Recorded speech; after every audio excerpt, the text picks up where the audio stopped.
All right, then. Well, we're off to the races. I'm going to call this meeting to order. This is the Albemarle County Police Department Citizens Advisory Committee meeting, and today is Tuesday, December 8th, 2020, and it is 9 a.m.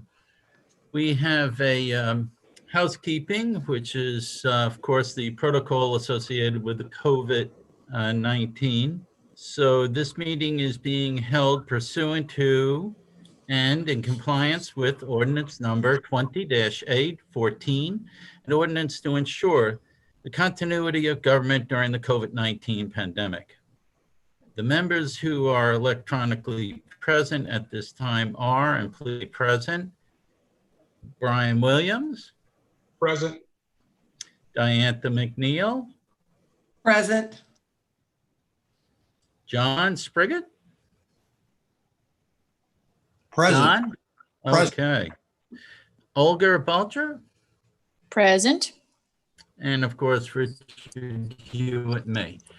So I don't see Brent yet, but he'll be joining us, I understand, shortly. He's with us, Richard. The opportunities for the public to access and participate in the electronic meeting are posted on the Albemarle County website calendar at www.albemarlecounty.org and at www.publicinput.com/PDCAC. Well, all right. Now that that housekeeping has been done, do we have the approval of the minutes from October 13th, 2020? Do we have a motion? So moved. Do we have a second? Second. All right. So the minutes of the October 13th meeting have been approved. And now we're going to welcome some of our visitors. We have from Albemarle County Board of Supervisors, the Whitehall District. I'd like to welcome Supervisor Ann Malik. Welcome, Ann. Good morning, and thank you for including me today. Okay. Also, I'd like to welcome Commonwealth Attorney Jim Hensley. Welcome, Jim. Thanks for the opportunity to be here. Thanks. And of course, we have our 9/11 ECC Director, Sonny Saxton. Welcome, Sonny. Good morning. Thank you. All right. At this point in time in the meeting, there's matters before the public, and this is something that is a permanent item on our agenda, and it has to deal with folks that have a suggestion, a recommendation, or a complaint associated with the police department, and the chief has been asked to, if those complaints come in, that he would provide us a report about the complaint and what the police department is doing about the complaint or suggestion or recommendation from the citizens. So, Chief, what do you have? Richard, we received no complaints or questions or inquiries since the last meeting. Okay. Having said that, let's move on to the article that was in the Daily Progress here recently. If somebody could please put that up. And the article is entitled Albemarle Homicides Rate Highest Since 2017. And Chief, I know there's the pandemic that's going on, et cetera. What can you tell us? It looks like there's 6, and out of the 6, there's a breakdown. Can you please provide us with some information so the citizens have a better understanding of why this has climbed? Absolutely. Thank you, Richard. So we've had 6 homicides year to date, which is obviously a spike over our previous 3 years where we averaged 2 to 3 homicides a year. Of these 6 homicides, 4 of them have been domestic related. We've either closed them out by arrest or by exceptional means.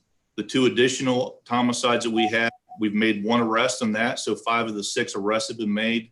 And on the 6th case, we've identified a suspect and we're currently working on bringing them into custody. So, you know, attribute a lot of this, this spike is obviously 4 homicides is a lot in one period of time since October. They're domestic related. I know I've talked with my colleagues across the state that are experiencing a slight spike. I know the city's seen a spike in some of their homicides as well.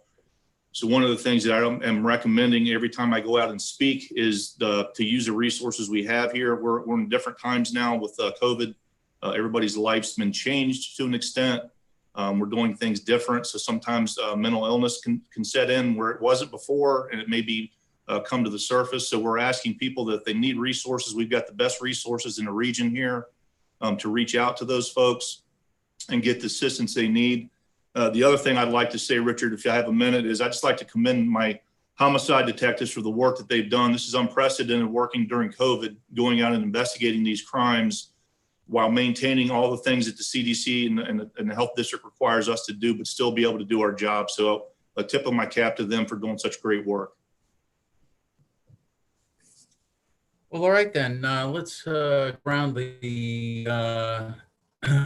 ask the members if they have any questions from you with respect to this article and the spike in homicides. Or Brian Williams, do you have any questions for the chief about this spike or about other items related to matters before the public? No, not at all, but I commend Chief Lance for kind of spreading the word about the resources that are available within this region, and just encourage us all to kind of share that information with those that might need it. Very good. Diantha, do you have any questions for the chief? I did. I just have one question. Chief Lance, you referenced solved by exceptional means, I think. Was that the term? And I'm not sure. That's correct. What does that mean? Well, unfortunately, one of the homicides was a murder-suicide. Therefore, that person could not be prosecuted. So exceptional means there's something exceptional in the case happened. We were able to close it. Great question. Okay, great. Thank you very much. Yes, ma'am. John, do you have anything for the chief? No, I don't. It sounds like a lot of good work, and I guess a little bit unrelated question, but how are we doing relative to the virus within the department? Well, I'm going to knock on wood, John. Thank you for asking. We've done a great job here of following the guidelines and making sure that we're still operating where we have people come outside the door to meet us on complaints, where we used to go in and talk to people in their living room. So we're obviously still putting all of our protective equipment on. I'm knocking on wood because we haven't had a case in a while here internally in the police department. One of the other things that I've done is we're still doing working from home for those that can do that. And the ones that are in the field, I ask them not to hang out in the police department and in the police station here to minimize contact. So we've done a really good job with that, and I'm very proud of them. Thank you for asking. Thank you. All right then, Olga, do you have anything for the chief? Not about this, no. Do you have anything related to matters before the public? No. Are we going to talk about the other article at some point?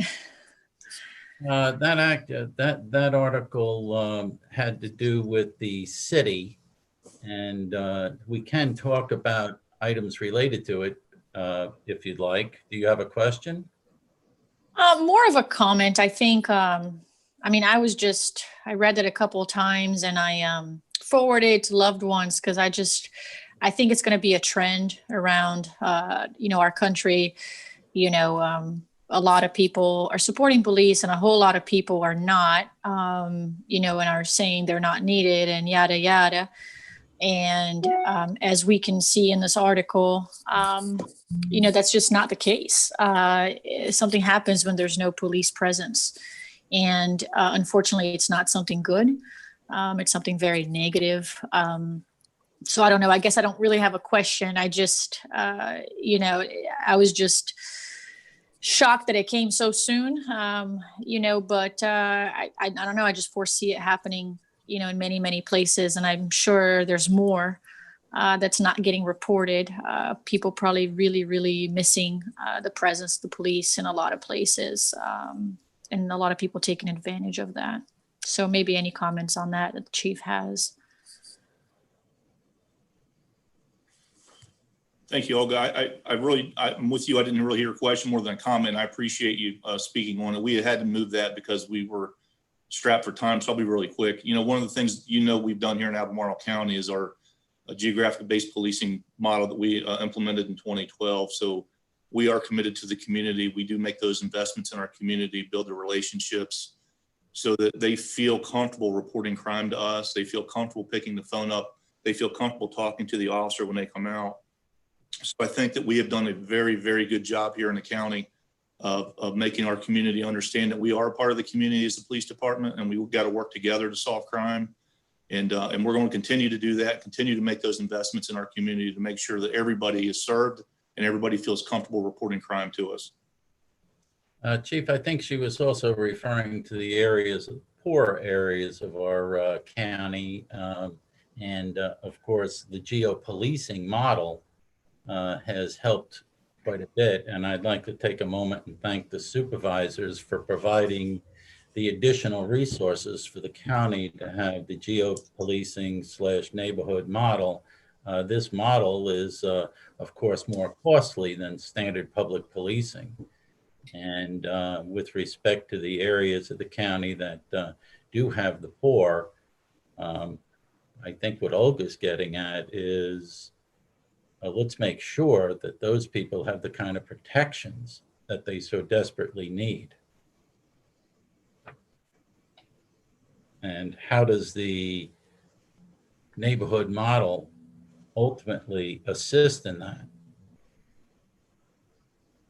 Did that come through on my end, Chief? You froze for a minute, Richard. I think I got what you were saying is. Yeah, the neighborhood model and how it assists with areas of the county with the poor and making sure that they have the proper police protection. Absolutely. And that's what the neighborhood model does. It assigns the same officer to the same beat. It works it every day consecutively. So he gets to know the community. So he patrols the community, every community that's within that beat. And that's all over the county. So they get to see police officers. They get to engage with them and talk with them. That way our entire community, not just parts of our community, but our entire community is served. And Chief, what is the best way for citizens in the county to be able to communicate with the police department and register either a thank you or a complaint or a suggestion? What's the best way for our citizens? The best way, Richard, is email is askthechief@albemarle.org. That's the best way for them to reach me. And we get every one of those. I have 3 different staff that have access to those, and they'll come directly to my inbox as well. All right, very good. Any other questions related to this to the chief? Okay, seeing none, we're going to welcome our 9/11 director, Sonny Saxton again. And Sonny, we'd like to know a little bit about your background and your start date, your family, the good and the challenges of the job, and how are you doing with the staff? And so after that, we'd then like to talk a little bit about a hypothetical regional crisis and how that plays in. So I know this is a 2-part component, so let's find out a little bit about yourself first, and welcome, Sonny. Thank you, Chair. I appreciate that. And thank you for involving us in this conversation and for inviting me today. So you said, tell me a little bit about, or tell you a little bit about myself. I've been here about 14 months, so very new to the community. However, not new to public safety. I retired back in the Midwest, 25 years in service. Started as a firefighter medic, quickly turned to some of the leadership positions, and the place that I left, very endeared there, great communities, but was a multi-state emergency communication and emergency medical services group. Anyway, so really was looking for an opportunity to serve again, and so I appreciated the opportunity to come here and work. And that's probably the only thing else I could tell you about myself. Maybe I guess I could tell you I have a wife and 3 kids. All of them are grown, so we're empty nesters. So that was part of the appeal to come here to Albemarle County. And we're just enjoying life. I've got one still in college, so I understand what university life is like. And I've got one overseas serving military as well. So anyways, that's a little bit about me. probably more importantly is about the staff. So I can say that everybody was very welcoming from the beginning. We already had a great staff on board at the Emergency Communications Center. And also just as important, we had a great board. So fortunately for Charlottesville, UVA, and Albemarle County region, our board is made up of many of the chiefs and executives from those organizations. And so we have a great amount of technical knowledge, a great amount of support within the board. And they were inspiring to me to kind of jump in and get started. You asked what were some of the things that I encountered when I got here. Really, it was about staffing and technology and the needing to upgrade. And we're slowly working our way through that, COVID aside, of course. We've had some successes already. Our staffing at one point was almost a third down, so we were about 2/3 full, which is a critical position for a 911 center. And the board had already begun working on that, but one of their key steps, of course, was to bring somebody like myself on board that could bring some new ideas, some fresh outlooks to it. And we've been successful there. We're nearly full staffed. A little bit of remaining openings are really from internal promotions, so that's a great place to be. However, one of the struggles that we do have that we're still trying to work on is retention of new hires. So what we find is when we do find someone willing to serve the community, it's a very stressful job. The job is very technical, as you can imagine. I'll show you a picture here in a minute of the 911 center for those that haven't been here, but very technology rich. And so that takes a unique skill set. And oftentimes we bring on somebody that says, hey, I want to do this, and they're very energetic, and maybe they just don't have the technical skills, or sometimes, the reverse, they're very energetic, ready to go, but the trauma of the daily grind and being able to support people in the way that we do can leave some lasting impacts. And so, unfortunately, in our industry, we see a high turnover in the early years of employment, so within the first couple of years. So we're fighting that, but we've made some great strides, and we're almost full staff. So that's the story there.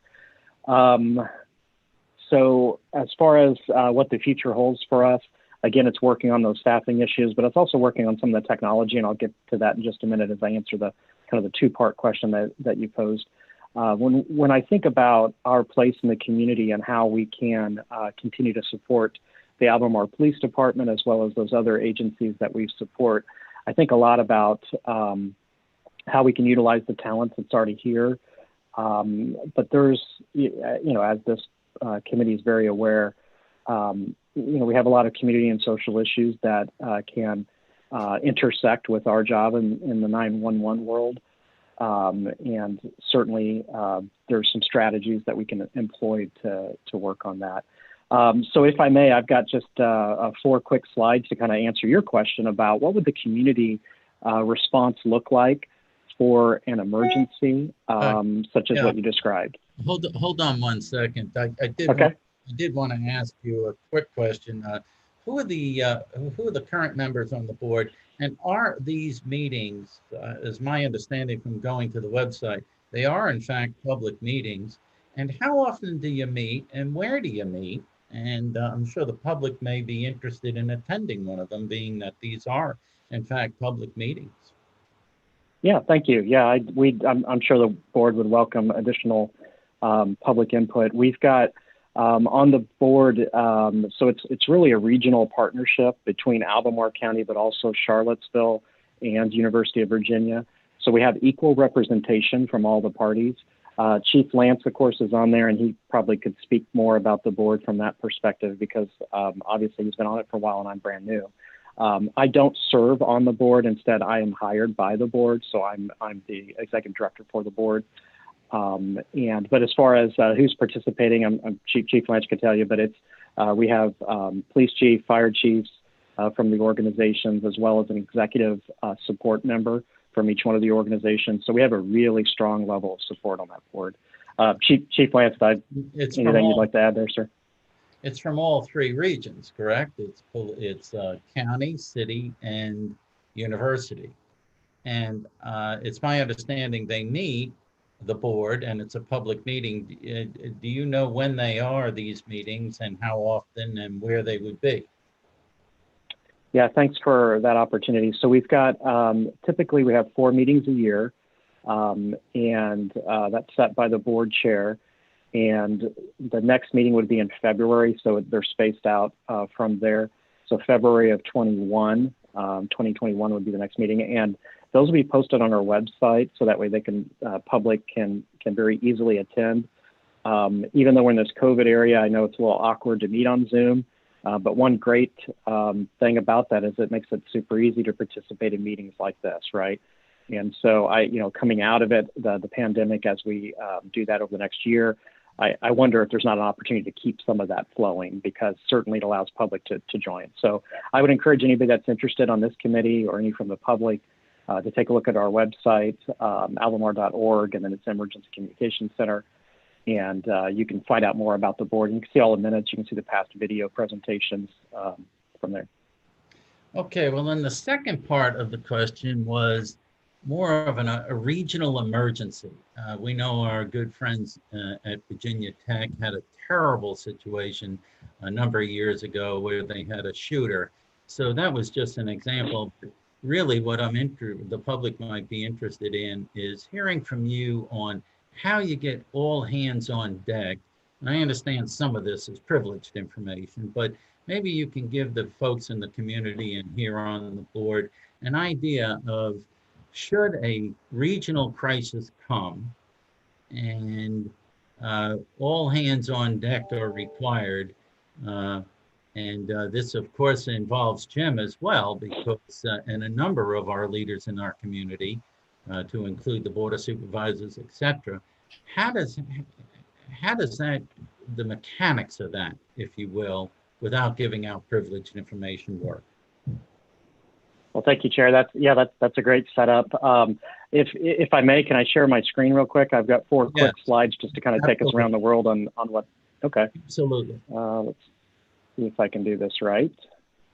Are you able to see my screen there that talks about regional emergency response? Yes. Great. Okay, great. So let's see if I can minimize my slide here. Okay, so one of the first things I would say is that really I think about that perhaps in 4 pillars when I think about our emergency response coordination that we are privileged to have in this region. And first of all, you should know, and this is not to pat everybody's on the back, but you should know that a lot of areas around the country aspire to have the level of coordination that we enjoy in our community. And that's one of the reasons why I wanted to come here, as well as I see a lot of others willing to participate and move to the region. And so, but in an emergency response such as what you described, I think about one of those that are all hands on deck. Really, there's 4 kind of pillars to that. The first would be the request for assistance. So how is the emergency reported to us? Then we alert and coordinate with all of the responders. We alert the public. That's perhaps we could talk about that just for a minute. And then the Emergency Operations Center. And so as I think about the request for assistance, of course, we all know call 911, right? But that's a voice call. And one of the things that the region was successful in upgrading their systems to be able to do a couple of years ago is to accept text to 911. So we like to say, call if you can, text if you can't. But in an emergency such as what you described, this is very important because you may find yourself in a situation where you can't place a voice call. Also, we have certain members of our community that obviously can't use their voice to call and need a method to communicate with our emergency communication center. So who's on the line here? We've got communications officers. Most of them have an average of 10 to 15 years experience. They are very highly trained. They're trained in providing medical dispatch. They're trained in providing law enforcement support over the phone before our officers arrive, and just being there while someone's experiencing an emergency. One of the things that we talk about when we think about technology is something that we call Next Generation 911 or NG 911. And really that's the ability to receive things like video, vehicle telematics, or IoT, which is shorthand for the Internet of Things. And so we all know what that is when we think about the video doorbells or the certain devices that we have in our home that are connected to the Internet. Over time, those devices are going to be able to alert authorities of emergencies as they're occurring. Now, there's a host of things that make us want to, dig in on that topic and find out about more how we would respond as a public safety agency. But suffice it to say, the technology is coming. And so one of those is called the EZNet. I know this is getting pretty deep quick, but I think I can make it easy to follow. And so the EZNet stands for Emergency Services IP Network. And this is a system in Virginia that the Commonwealth has been working on for a number of years. And essentially what it does is we'll connect all of the 911 centers so that way we can receive these 911 calls, video, texting, et cetera, and be able to move them around. So in an emergency like you described, that's important because we have, a certain number of personnel that are on duty. And quickly, if you have, say, 100 people calling in, well, where do those excess calls go? And so what an emergency services network allows us to do is to dynamically reroute those calls to a neighboring center. And of course, then, we have to have close partnerships with those centers because we want to make sure that everybody can communicate and everybody gets the help that they need. But that's some of the promise that technology offers us while still ensuring that we stay true to those tenements of service and customer service that we're aware of. And so that's just a little bit on the request for assistance. And so when we look at some of the large emergencies that have happened, both in our region, but also others, learning from some tragedies that have occurred out there, oftentimes the 911 center gets overloaded with phone calls. And so that's why we think about how those requests for assistance are routed. So then quickly, our communications officers will work to alert and coordinate with the responders. One of the things that comes to mind is the Commission on Accreditation of Law Enforcement Agencies. So that's CALEA. CALEA is a standard-setting agency, and I'm pleased to inform you that from 2006, I believe, until to date, this organization has been reviewed on almost a yearly basis and accredited as a CALEA communications center. And so that is a very, very high bar to hit in the nation.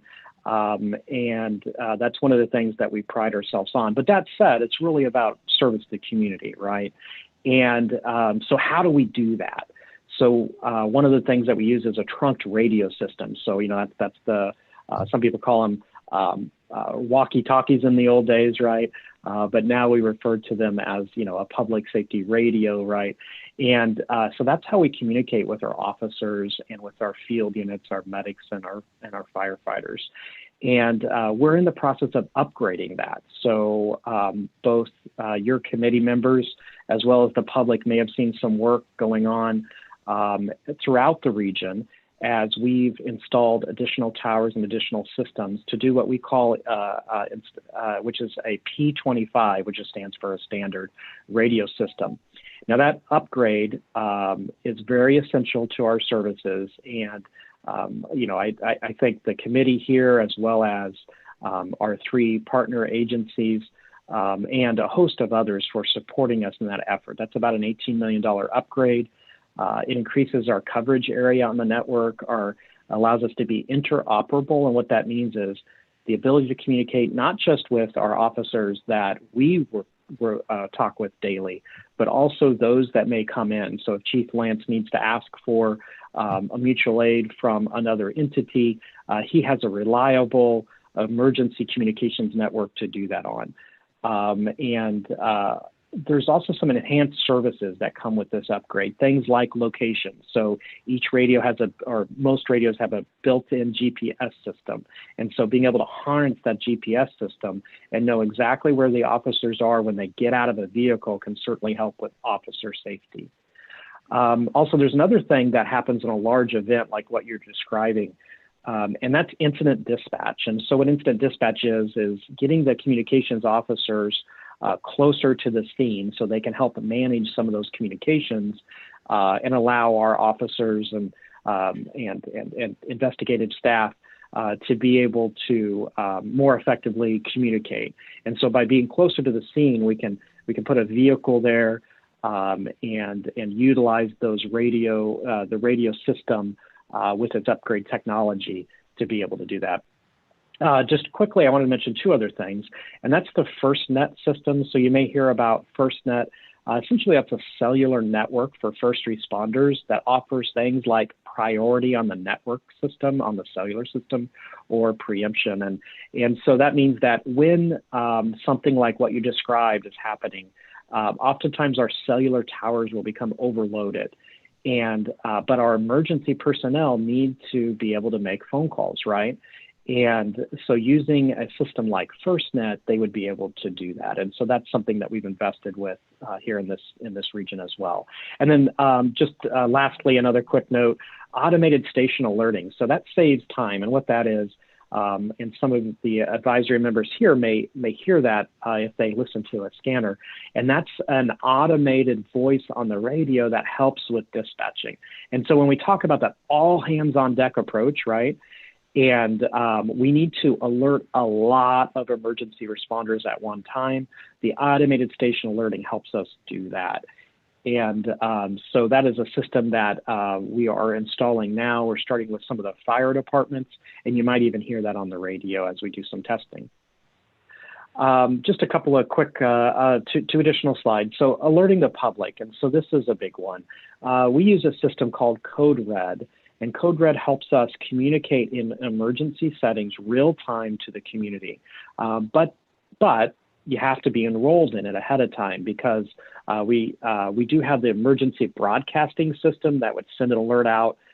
Many of us will remember that on a TV, and it still happens if you happen to be the TV on during the daytime, that'll be tested from the broadcast networks. And that's ways that we can issue a message out over the TV, airwaves, and some other cable systems. But in order to get a message on your phone, you have to register.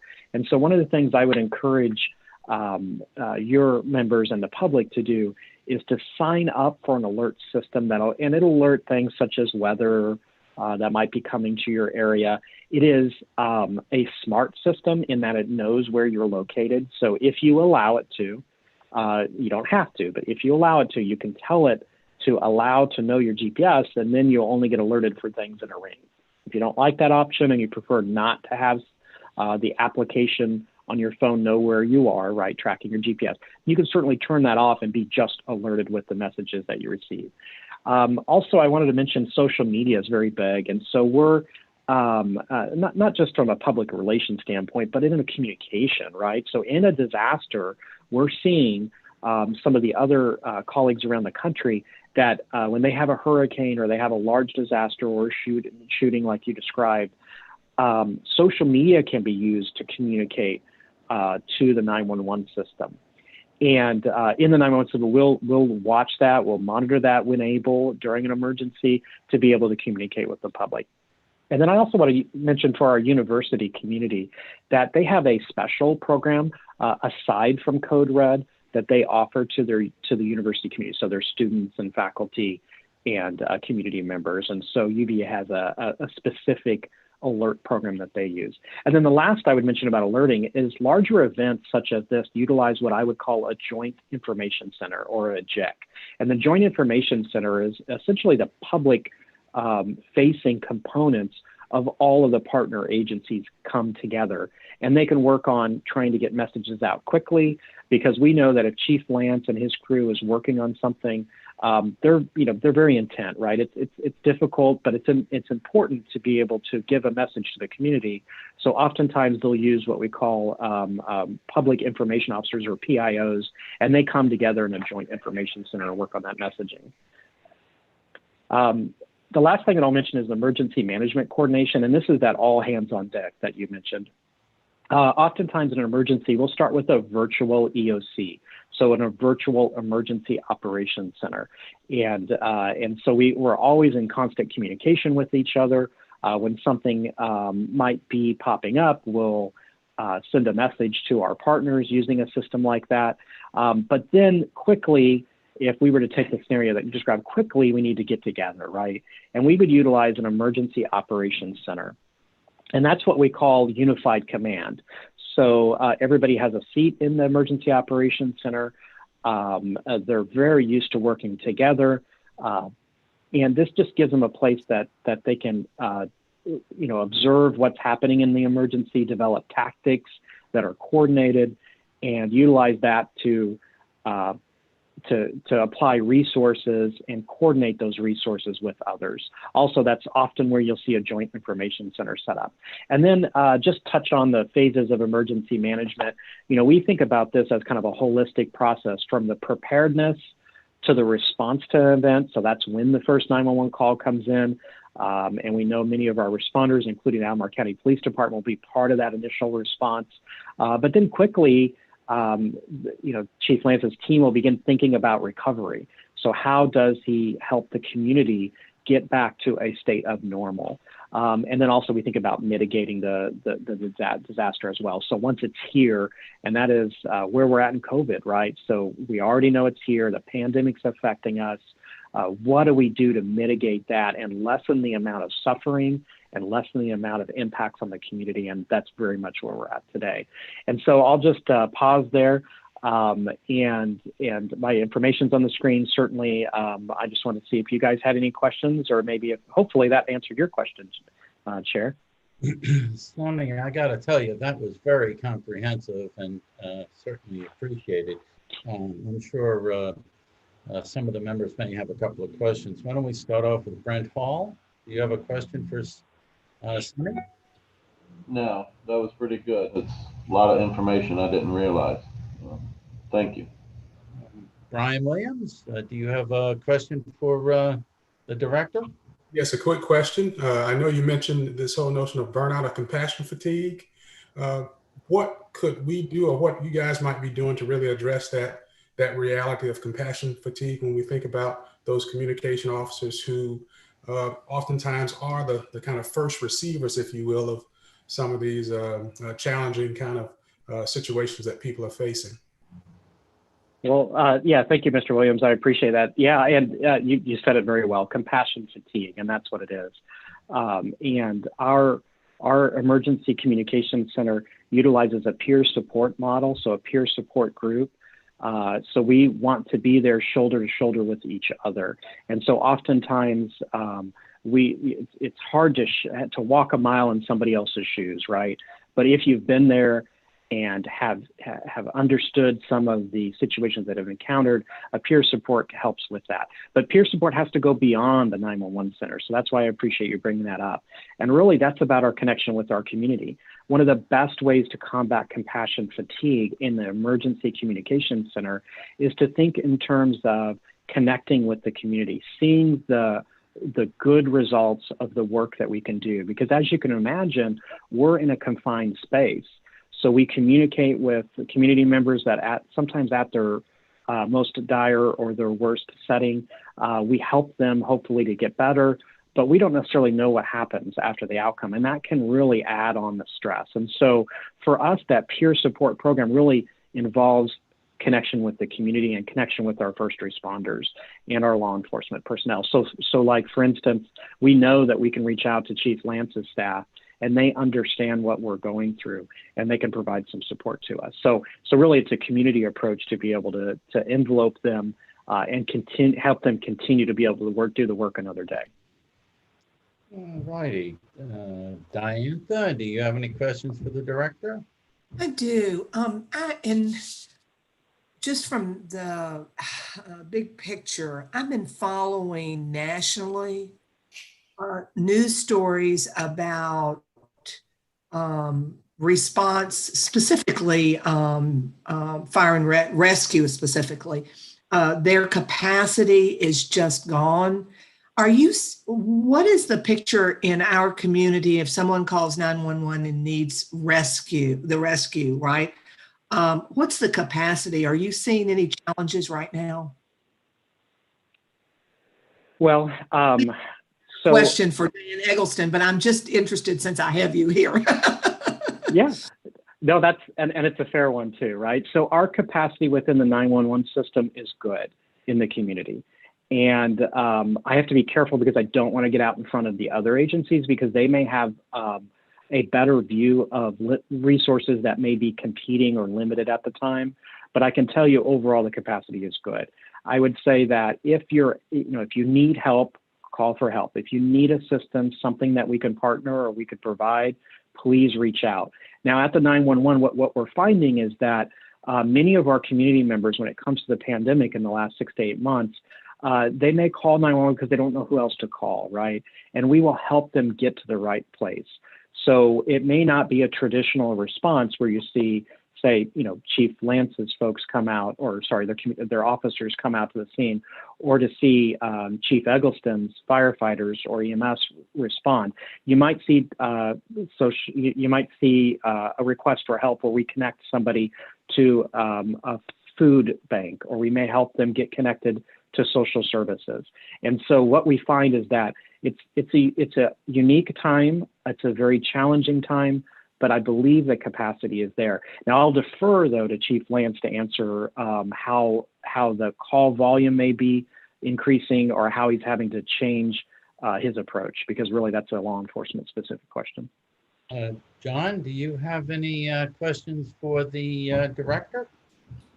Well, Sonny, thank you. That's a great presentation. I do have one question, and it builds on your explanation of a lot of different capabilities. And capabilities are wonderful things when exercised and can be confusing as the dickens when they're not exercised. What do you do to exercise with your different partners to actually make the pieces fit together in an emergency when there's enormous stress? Mr. Ringer, that's a great question and a great opportunity to answer. Recently, we held a disaster exercise, if you will, with the regional airport board. And so you may have seen that in the news. So just a number of weeks ago, we went on site. We tried to do it very carefully, of course, with COVID. We were socially distanced, and we had the health department helping us do it safely. But in the end, we were outside working on and working together to see how we would respond to something like an aircraft emergency. That is just one small example of the exercises that we will do with our community partners. And as far as kind of get back to the question about how do you do that? Well, for us, it's everybody's got a seat at the table. So it's really practicing that all hands on deck while also maintaining the ability to respond to real world emergencies, right? And so we have always had a really good commitment from all of the public safety agencies in our region in participating in events like that. But that is super important to continue.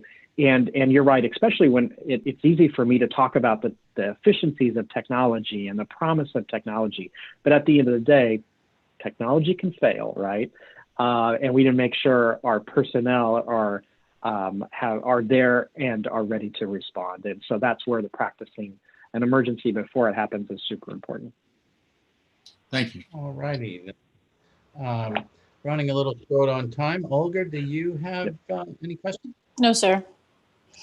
All righty. Well, Director, thank you so much for that incredibly comprehensive report. And we wish you and your family the very best. And so now we're going to move on and welcome Commonwealth Attorney Jim Hensley. And welcome, Jim. Can you tell us a little bit about how long you've been in the community and your family and so the start date and some of the challenges and some of the good stuff and how you're doing with your staff? All right, well, let me get started. Thank you again for the invitation. I'm especially pleased to be able to work with a Citizens Advisory Committee for the Police Department in Albemarle County. When I was appointed as the public defender for Albemarle County and Charlottesville in 1998, I started a Citizens Advisory Committee. So I have a lot of experience working with citizens and enjoy it very much. I'll just give you one example of something that we did in the Citizens Advisory Committee when I was public defender. And that is, we started a community project to look at the criminal justice system and how it treated people in the criminal justice system who had mental illness. We put together a partnership of agencies in the community to look at this issue and spent a long time studying, examining alternatives, coming up with ideas, and ultimately the result of that project that was initiated by the Citizens Advisory Committee of the Public Defender Office was the establishment at UVA Police Department, Albemarle County Police Department, and the Charlottesville Police Department of the Crisis Intervention Team program. So we're very proud that that initiative came from the Public Defender Office, and it represented real collaboration in the community to solve problems. And the police agencies that I referenced were very active in that work that led up to the establishment of the Crisis Intervention Team program, the second one in the state of Virginia. So I enjoy working with citizens in the community. Quickly, a little bit of background. I graduated from college in 1969, went to West Virginia to teach in a public high school there in a rural isolated community that had difficulty filling the teaching ranks. This was a VISTA program then, and now you probably recognize it as a Teacher Corps program. And I spent 2 years in doing public service in West Virginia. And while I was there, I went to vocational school in the same high school where I taught during the day, went to vocational school and became a welder, and moved to Albemarle County in 1971. And I was a welder working in factories and construction sites in Albemarle County for 2 years. So that was my first introduction to Albemarle County. After I finished that work, I went to law school here at the University of Virginia, became a lawyer, and have been working as a lawyer now for almost 45 years. Most of that time, except for recently when I became the prosecutor in Albemarle County, I was doing court-appointed work or being a public defender, seeing criminal law from the other side of the table, if you will, or from the other side of the courtroom than the prosecutor. I also taught at the University of Virginia Law School for 20 years, criminal defense. So I have 3 children, 5 grandchildren. They're all here in the Charlottesville, Albemarle area. My wife is a deputy county executive in Fairfax County. So how did I end up sitting here as the prosecutor for Albemarle County? I thought that the experience that I had with seeing criminal justice from the other side was really valuable. And I saw that what I believed was an approach to criminal justice that was in the prosecutor's office that was not moving us in the right direction. So I said, I think I'd like to take the experience that I have and the ideas that I have and put them to work for Albemarle County. And the voters gave me this opportunity, and I'm delighted to be here. So what are some of the problems, the reasons that I ran for this office, and some ideas I have for moving things in a different direction? Well, we have a problem with mass incarceration in our country, in our community. I mean, I could go on forever with statistics, but just briefly, we've incarcerated 500% more people in the last 40 years than we did before. We in the United States incarcerate more people per 100,000 citizens than any place in the world. So what we've gotten into is a situation where we sort of have one gear, and that gear is, incarceration. It doesn't always work. It's appropriate in some cases, but there are many, many alternatives that we need to be looking at, and that's what I'm trying to bring to this office. Alternatives such as keeping people in the community, giving them community-based treatment, things that they can't get when they're in jail or prison. Intervention services, removing barriers that people have to reintegration into the community so they can be productive citizens. How their criminal history follows them around. Things like that we've seen recently eliminated, suspending people's driver's license for non-payment of court debt. Well, that was a bad idea. It just made things worse and made it more likely that people would not be successful when they came back to the community, and they would end up committing more crime. We did away with that. These are policy changes, things that we can do. So there's, excessive sentences. We need to look carefully and use evidence-based practices to decide if somebody is going to be incarcerated, what the right sentence is. Excessive sentences are costly to the community, and they don't really address criminal behavior in a constructive way. So these are some of the things that I've been interested in pursuing and have been able to do to get started. It's a long process. We've been in office for about a year, and I think we've made a lot of progress, but we have a long way to go. Let me give you one concrete example to show you about alternative thinking, and then throw it open for questions. And that's the therapeutic docket. I think many of you probably heard about the therapeutic docket. This is, instead of taking people who are going to end up in jail because they're repeat offenders, but they have mental illness, looking at them, identifying them using evidence-based practices to see who might benefit from this program, and then diverting them into the therapeutic docket program, giving them services, keeping them out of jail, saving the cost to the community of the high cost to the community of keeping them in jail, and helping them be successful. And this has been a very successful program. This came about when I was public defender. This was an idea that came out of the public defender office. And of course it was, a lot of community partners joined in, and we eventually established the program. But it's an example of what I think I bring to the prosecutor's office, having that perspective, having worked as criminal defense lawyer for almost 45 years and seeing how we could do things differently, see how we could do things better. So I know I kind of ran through that pretty fast, but I want to leave time for questions. All right. Well, thank you so much for that, Jim. And of course, we will pass this around the committee. Brian, do you have any questions for Jim? No questions. Thank you so much for your presentation, though. Okay. Diantha, do you have any questions for Jim? No, I don't think I have any questions. I just want to thank Jim as the chair of the Albemarle Charlottesville Regional Jail Jail Board. I really appreciate how Jim has been working with Martin Coomer, our superintendent.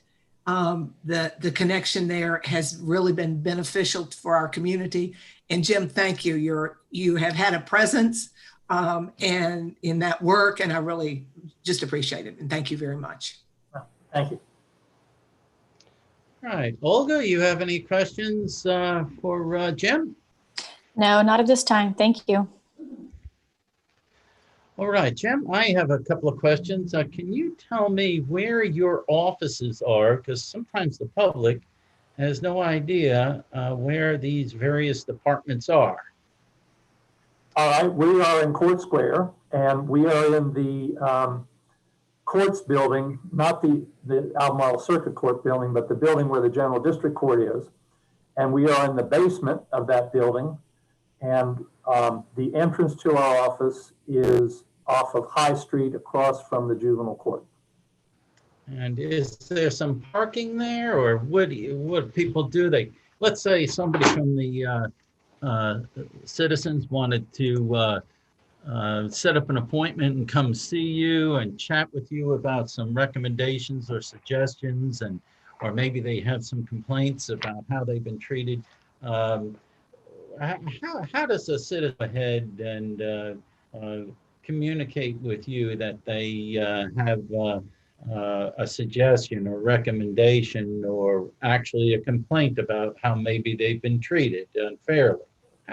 What's the best way for a citizen to move forward and reach out to you? Well, right now, our office is closed to the public because of COVID. Right. That's not a. I'm sorry. I think you just.